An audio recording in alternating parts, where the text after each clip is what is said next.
Hello friends, आज इस video में हम लोग हार्मोनिक प्रोग्रेशन पढ़ेंगे।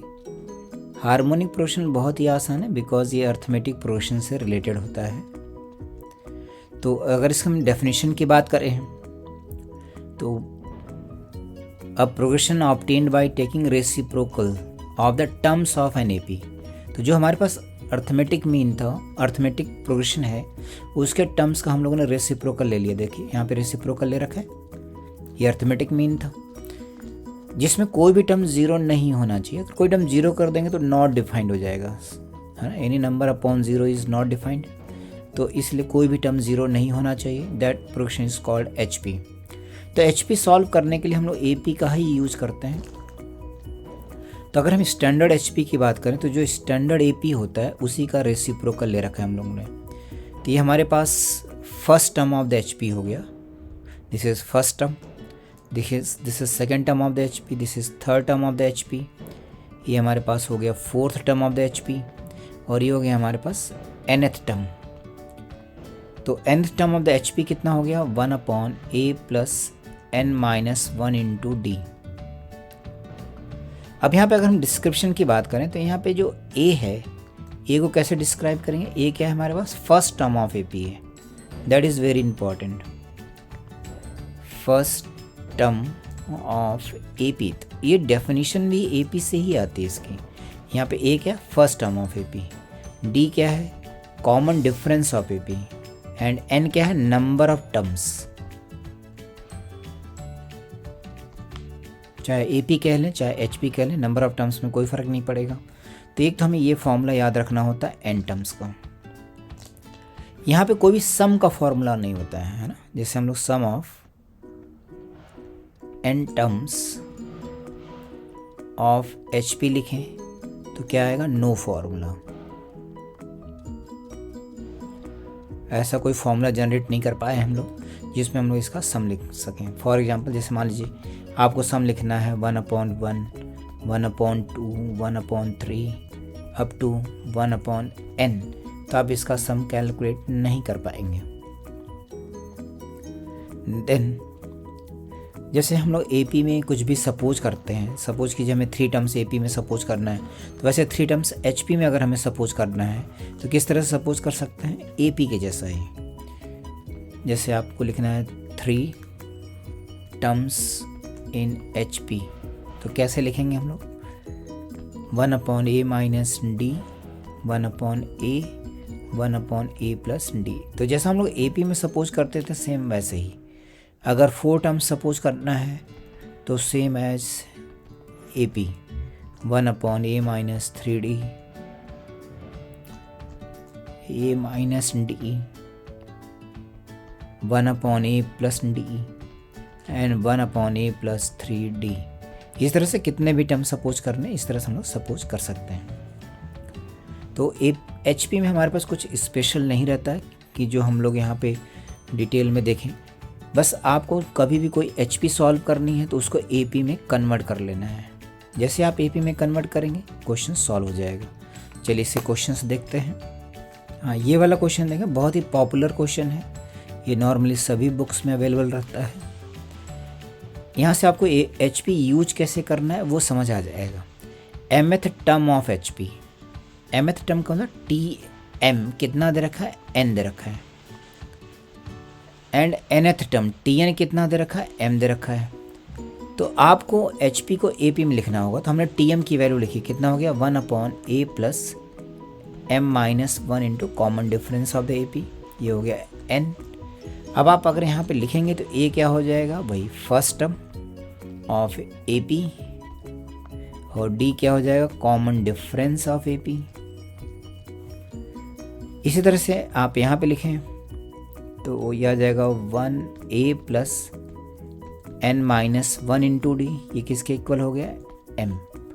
अब इसको सॉल्व करने के लिए क्या करते हैं, इसका रेसिप्रोकल कर देते हैं, तभी सॉल्व होता है ये। तो आप ऐसा लिख दीजिए a plus m minus 1 into D, ये 1/n हो गया। यहाँ पे लिखें a plus n minus 1 into D, ये 1/m हो गया। तो ये स्टेप इम्पॉर्टेंट है, ऐसा लिखेंगे तभी सॉल्व करना इजी रहता है। अब इन दोनों को हम लोगों ने सब्ट्रैक्ट कर दिया, इन दोनों को माइनस कर दिया। माइनस करेंगे तो क्या आएगा, देखिए ए कैंसिल आउट हो गया और यहाँ से आ जाएगा m minus n into d, 1 1 cancel out, और यहाँ आ गया 1/n माइनस 1/m। एलसीएम ले लें, एलसीएम लेंगे तो d की वैल्यू आ गई 1/mn। अब ये d की वैल्यू किसी भी उसमें सब्स्टिट्यूट करते हैं। मान लीजिए मैंने d की वैल्यू यहाँ पे रख दिया, देन क्या मिलेगा हमें, a plus m minus 1 into D 1/mn। Examples देखना बहुत ज़रूरी होता है, बिना एग्जाम्पल के आप मैथ्स नहीं सीख सकते हैं। तो थ्योरी भी इम्पॉर्टेंट है, उस थ्योरी को अप्लाई कैसे करना है वो भी बहुत इम्पॉर्टेंट है।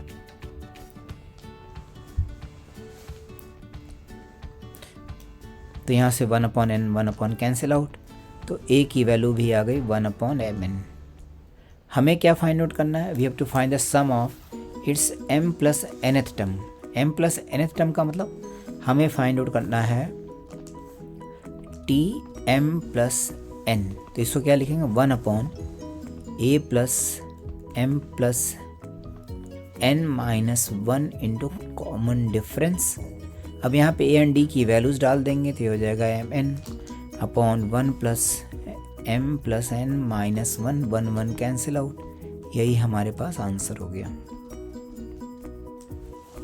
तो इसमें जो इम्पोर्टेंट पार्ट है वो ये है कि आप जब भी सॉल्व करेंगे तो ऐसा रेसिप्रोकल ज़रूर कर देंगे। इससे क्या होगा, जैसे आप सब्ट्रैक्ट करेंगे कैलकुलेशन आपकी आसान हो जाएगी और हम लोग इसको इजीली फाइंड आउट कर सकते हैं। हाँ, नेक्स्ट क्वेश्चन देखें। ये भी सेम प्रोसेस है सॉल्व करने का, एग्जैक्टली सिमिलर है जैसे इसके पहले वाला क्वेश्चन किया था हम लोगों ने। पीएथ टर्म का मतलब टीपी कितना दे रखा है, ए। सेम प्रोसेस, ये ए दे रखा है। टी क्यूएथ टर्म कितना दे रखा है, बी। टी आरएथ टर्म क्या गिवन है, सी।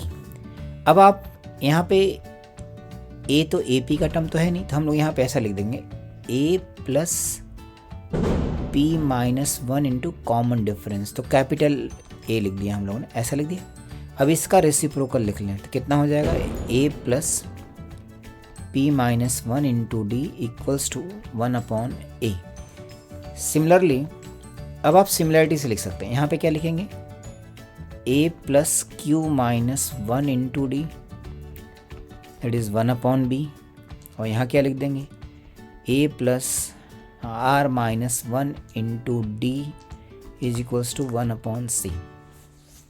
आपको यहाँ पे क्या चाहिए उसको ऑब्जर्व कीजिए, q माइनस r चाहिए, q माइनस आर चाहिए, मतलब इन दोनों को सब्ट्रैक्ट कर दिया। सब्ट्रैक्ट करेंगे क्या आएगा, q minus are into d is equals to 1/b minus 1/c। इसका एलसीएम लेकर के देखें तो q minus are into B c की वैल्यू कितनी आ जाएगी, c minus b upon d. ये आपके पास एक रिजल्ट आ गया। इसी तरह से हम लोग 3 रिजल्ट्स बनाएंगे हर एक टर्म के लिए। अब इस वाले टर्म के लिए रिजल्ट लिखेंगे तो हम लोग सिमिलरिटी से भी लिख सकते हैं और रिजल्ट डिराइव भी कर सकते हैं। तो मान लीजिए आपको सिमिलरिटी लगाना है, तो सिमिलरिटी किस तरह से लगाएंगे, जैसे r minus P into A सी लिखना है। तो r माइनस पी के लिए मतलब इसमें से, इस वाले में से आपको ये वाला माइनस करना था, तो a और c का टर्म होना चाहिए। तो जिसमें से माइनस कर रहे हैं वो वाली चीज़ यहाँ पे पहले आ जाएगी। तो यहाँ क्या आ जाएगा, a minus c upon d. ये ऐसा समझ लें जैसे यहाँ पे q था और q के साथ में क्या था, b, तो b माइनस में गया। वैसे यहाँ पे r है और r के साथ में क्या है, c, तो c माइनस में चला गया।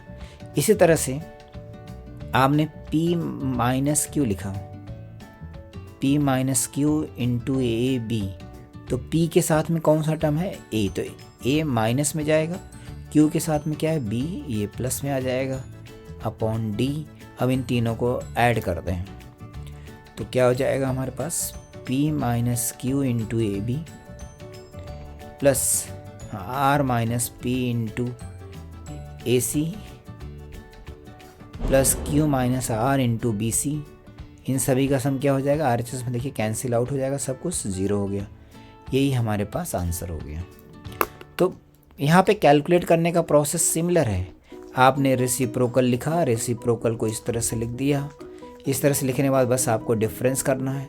जैसे डिफरेंस करेंगे क्वेश्चन सॉल्व हो गया। हाँ, ये लास्ट क्वेश्चन देखें। HP समझने के लिए 3 क्वेश्चन सफिशेंट है, इससे ज़्यादा हमें ज़रूरत नहीं। जैसे यहाँ पे लिखा a⁻x, ये देखिए जो भी इस तरह के टर्म्स होते हैं मतलब ये रेशियोज़ के फॉर्म में है। जब भी आपको रेशियो सॉल्व करने तो इसको कुछ सपोज कर लीजिए। इसको हमने कुछ सपोज कर लिया, सपोज कीजिए मैंने इसको k सपोज कर लिया। तो आपको चाहिए ABC आर इन GB, तो ABC को पहले आप सेपरेट कर लीजिए। तो a की वैल्यू क्या लिख देंगे हम लोग, लॉग ले लिया, किसी भी बेस पे लॉग ले लें, तो लॉग a या बेस e पर ले लेते हैं, तो ln a यहाँ आ जाएगा ln k अपॉन x, ऐसा लिख दिया। सिमिलरिटी से हम लोग ln b लिख सकते हैं, that is ln k upon y, ln c ln k अपॉन z। ऐसे ही हम लोगों ने लिखा ln d, that is equals to ln k upon w। पहले ये लिख लेंगे। अब आपको देखिए क्वेश्चन में क्या दे रखा है, क्वेश्चन में दे रखा है कि ABCD they are in geometric progression. Geometric progression की हम लोगों ने प्रॉपर्टीज़ में लिखा, इसके पहले की वीडियोस में आप देखेंगे। ये जो लॉग ले रखा है हम लोगों ने, लॉगरिथम का मैंने पूरी सीरीज़ बना रखी, उसको देखिए, बहुत अच्छे वीडियोस हैं और आपके सारे डाउट्स वहाँ से क्लियर हो जाएंगे।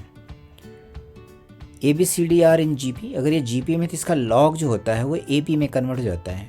ln A, ln B, ln C and ln D ये किस में कन्वर्ट हो जाएंगे, अर्थमेटिक प्रोग्रेशन में। अब ये जो वैल्यूज़ है इसको लिख देते हैं हम लोग, तो क्या हो जाएगा ln k upon x, ln k upon y, ln k अपॉन z and ln k upon w। ये हो गया AP में। AP की प्रॉपर्टीज़ क्या होती हैं, अगर हम लोग हर एक टर्म को किसी कांस्टेंट नंबर से डिवाइड करते हैं देन जो अर्थमेटिक प्रोग्रेशन होता है वो चेंज नहीं होता है। तो इसको हम लोगों ने ln k से डिवाइड कर दिया है, ln k से डिवाइड कर दें हर एक टर्म को, देन क्या मिलेगा हमें 1 upon x, 1 upon y, 1 upon z, 1 upon w। ये AP है और AP का रिवर्स क्या हो जाता है, HP। Therefore x, y, z, w are in harmonic progression. यही अपना आंसर हो गया। आई होप समझ आ गया होगा।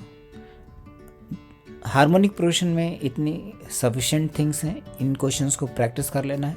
इसकी बेसिस पे आप बुक्स के क्वेश्चन सॉल्व करेंगे तो आपसे सारे ही बन जाएंगे। Okay, thank you friends.